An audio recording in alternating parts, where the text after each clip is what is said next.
Hello, everybody. Welcome back to Read and Reread. I am Angelia, and today it is time for Friday Reads on January 5th. Yes, it is the first Friday Reads of 2024, and I hope that your reading year started out very well as mine did. If you are new to the channel, welcome, welcome. I do a little wrap up every Friday of what I've been reading that week, and also I usually throw in a few commentaries about any movies or TV shows that I've been watching, and that's what I'm going to do today. So, TV shows, Slow Horses, we finished that season. It was good. They did a little preview of the next season. It looks like they're already making it, or it's done. I don't know when it's coming out. And we have one episode left of this season of Fargo, and it's been a good one. That one is up and down over the seasons, but we keep watching it because they have interesting casts, and this one's been pretty good. Although I have to ask this question: does John Hamm ever play like a nice person? It seems like every time I see him in any show or movie, he is playing a sinister, attractive man of some kind or another. He's either creepy or criminal or abusive. In some way, he's always terrible. And so he's awful in this Fargo series too.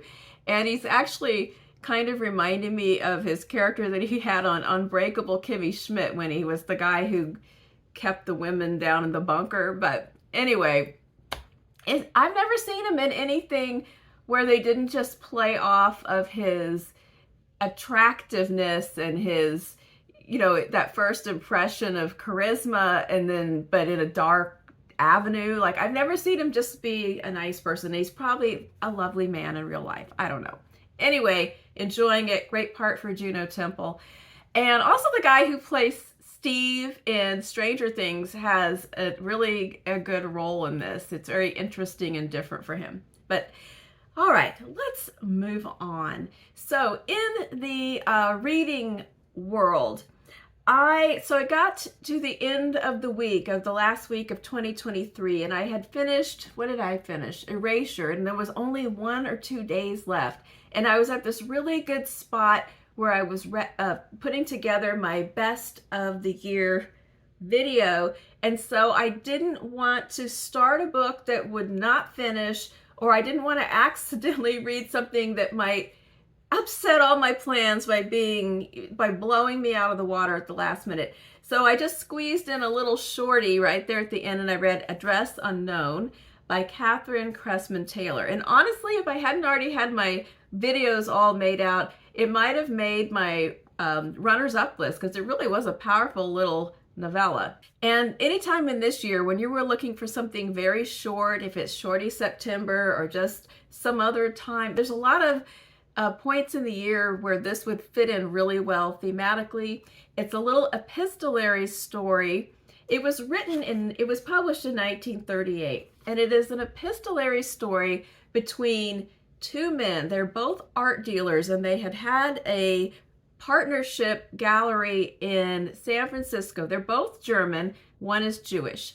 The non-Jewish person moves back to Germany in early 1930s, about 1932ish, and they have a letter correspondence at that point. But it's not a nice and charming one like Charing Cross Road. It's one that devolves as the man who moves back to Germany begins to descend into the grip of Nazism. And the intro to this book is really beneficial and important to read. It doesn't give away the story, and I suggest that if you do pick up this book, go ahead and read that intro when you get it, because the backstory of Kathrine Kressmann Taylor's writing of the book is really interesting. How it took place when friends of her and she and her husband had friends. Let me work on the grammar here. They had friends who were German people living in the U.S. who went back to Germany and did fall prey to the influences of Hitler, and they were horrified.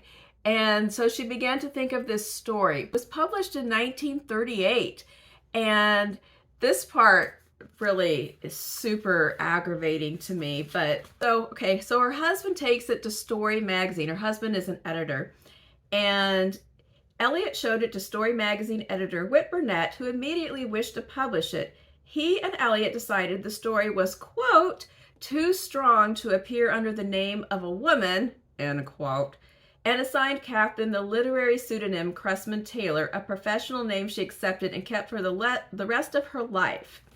I have serious problems about that little moment in the history of the story. Yeah, then they just go on with the rest of the intro, and I thought, hold on there. I would like to discuss this incident. But at any rate, it was a very powerful little piece.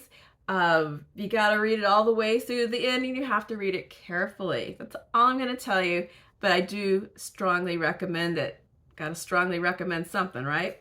So then we moved on into the new year, and I am reading several things, and I've got a couple other things coming up. I got a little bit of self-created pressure about reading events that I have decided I want to participate in January, and I've got them underway, and hopefully I will not drop the ball on any of them.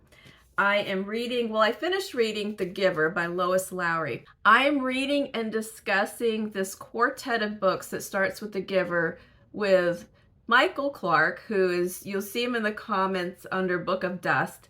And so right now we are heavily up to our eyeballs in our discussion of The Giver and other things that it reminds us of, and we're having a really good conversation about this. And then we're going to move on to Messenger, which is another book in the quartet.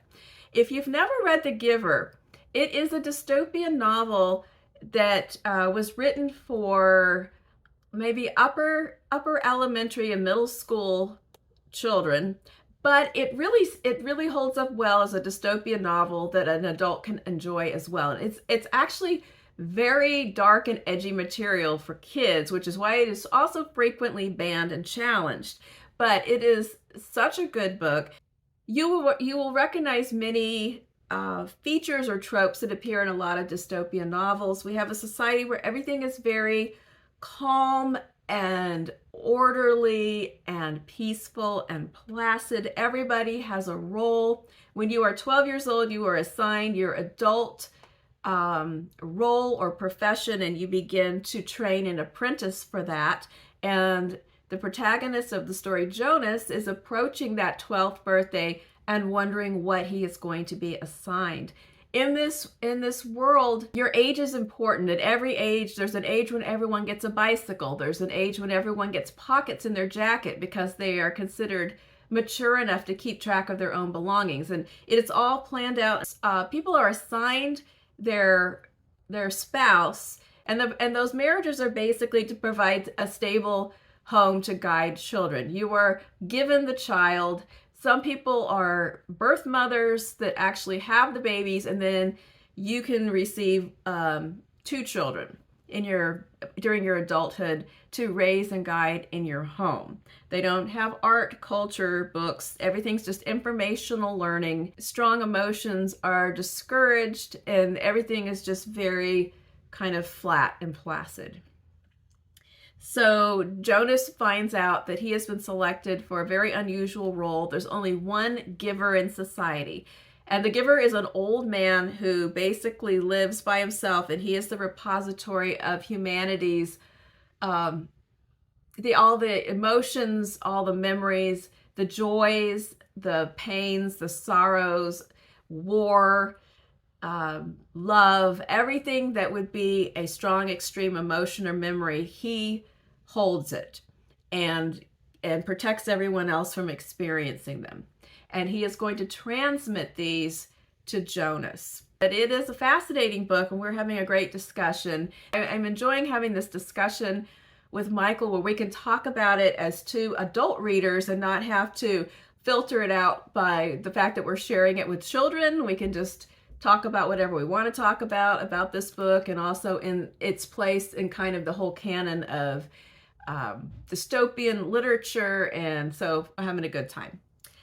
The other book that I'm reading in a buddy read is Histories by Kate Atkinson.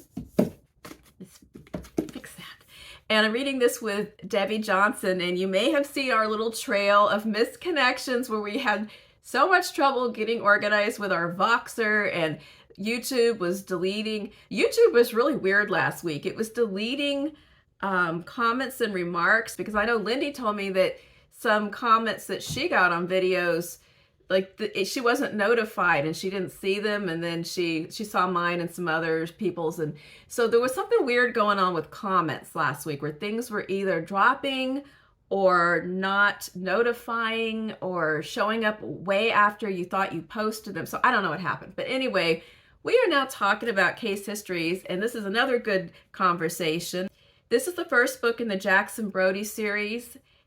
Jackson is a detective in the UK, and if you've read any of her books, you know that she has intricate plotting with multiple storylines and characters and times, and somehow she works them all like a puzzle together by the end. But she has compelling characters, interesting storylines, and in this particular book, there are 3 mysteries that have occurred at different points in time. One is about a family with a lot of children, and the youngest one goes missing and never shows up. And that happened like 30 years ago, 30, 40 years ago. And in another mystery, a lawyer is out of the office on the day when his 18-year-old daughter comes in to apprentice, and that is the day that a crazy shooter comes, no, not a shooter, actually a stabber, comes into the office, and she is killed.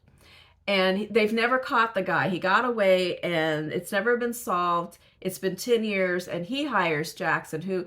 Jackson is a retired police officer who is now a private investigator. So in the first case, the adult sisters still want to know what happened to their missing sister, and they found an unusual clue upon the death of their father. In the second mystery, the man is still tormented by the unsolved mystery of his daughter's murder. And then there's a third one that I haven't gotten to, that kind of the layout or who's hiring Jackson in that particular story, but it has to do with a young mother. So we're discussing this as it goes along, and it's a reread for me and a first time for Debbie. So that's kind of fun when we're talking about it. And she's excited. She already ordered the second book.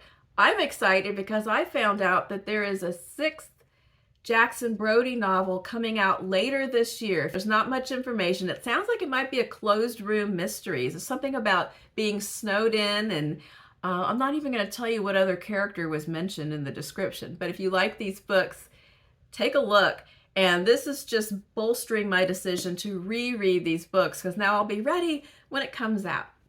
So that is what's going on with Case Histories. And just talking about it, I want to sit down and get back to it this afternoon. I am also continuing my very incredibly, painfully slow reading of Bleak House. And it's not Bleak House's fault. It's my fault for having so many other books going on. If you've been around, you know that I made a big evolution in 2023 from being able to only read 1 book at a time to 2. And it was just it's a big event in my life. And to try to do 3 is really beyond my powers. And what's happening is and then this book has so many characters. So when I come back around to it, if I only read a chapter a day, I spend a lot of time being lost and backtracking and trying to remember where I left off. So I'm not really doing Bleak House a lot of justice right now. So I don't know if I should just continue on and fight the good fight, or if I should come back to it after I have made some progress on my other January plans, because I need to get started on A Winter's Tale, because I want to participate in that discussion in Melinda's Bard Room. And then I have my banned book from the library, Adventures of Huckleberry Finn, that I need to get started on as well. And Messenger, the next book in the Giver discussion. So I'm really excited. I'm really enjoying all the books that I'm reading, but Bleak House is it's not fitting in very well right now. I think I started it, I was happy to finally start it, but I feel like once again it might not be the greatest time. But I think I am going to try to at least read a chapter a day and keep it going so that when I get to the point later in the month when I'm caught up on all of the monthly planned reads and I sort of have some open time, then maybe I can pick up the pace and read a few chapters a day for a while. That's my tentative plan. Yeah, now that I've thought it through by talking, I don't want to set it aside. I want to keep going because I am interested in Esther and Ada and Richard and what all is going to happen with them in Bleak House. All right, I think that's all I have for this week. What are you reading right now? What have you started off the year with? Interestingly, I have mainly started it out with rereads. Later in the month, I may get to reading one of my new books that I got in my last haul. I'm excited about a lot of different things. And also, the BookTube prize is coming around, so that will probably affect my February TBR if I am selected in the first round. I have sent in my votes. The way that starts out is there's a big spreadsheet of a lot, well, not a spreadsheet, but it's like a Google voting list of a whole bunch of books that might be contenders for this year's Field of Fiction, and you can vote for up to 20 of them, and then 48 of them that got the highest amount of votes will be the initial field. So I have done my voting. We're not supposed to discuss what we selected because we don't want to accidentally or on purpose influence other voters, but I did do my voting. We will see what happens. There are some really good books on there and a few that I'm scared about, but whatever happens, happens, and we'll find out soon. All right, that's it for now. Let me know what you've been reading, what you think about the books I have been working on this week, and I will be back on Tuesday with another video. Bye-bye.